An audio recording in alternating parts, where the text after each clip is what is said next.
aktres na si Max Collins, ayaw na sa taga-showbiz, sakaling magkaka-love life siya muli.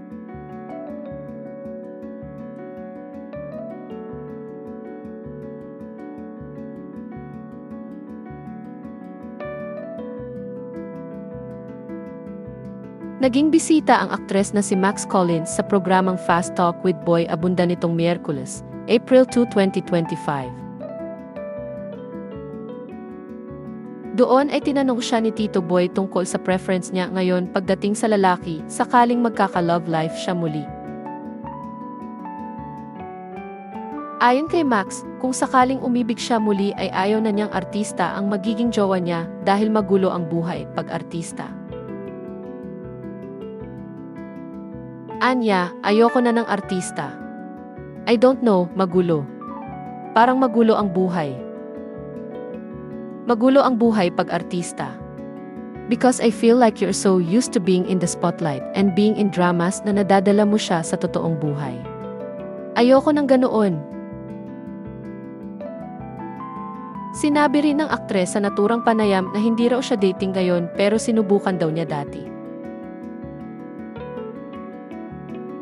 Ayon pa sa kanya, mahalaga umano sa potensyal niyang susunod na jowa na maayos ang pagtrato nito sa kanya at sa kanyang anak na si Sky. Pero sinabi ng aktres na wala umanong nagpaparamdam sa kanya na taga-showbiz sa ngayon.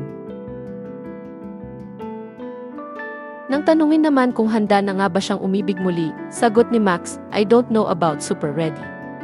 I feel like I'm open to it. Kaya naman nagbigay ng maikling mensahe si Max para sa future boyfriend niya. Anya, you better keep up. Bago matapos ang programa ay tinanong ni Tito Boy si Max na in love, do you search or do you wait? Ayon kay Max, mas pipiliin niya ang wait dahil pakiramdam niya ay the more you're searching for it, the more it won't find you. Matatanda ang ikinasal sina Max Collins at Pancho Magno noong 2017 at isinilang ng aktres ang anak nilang si Sky noong 2020.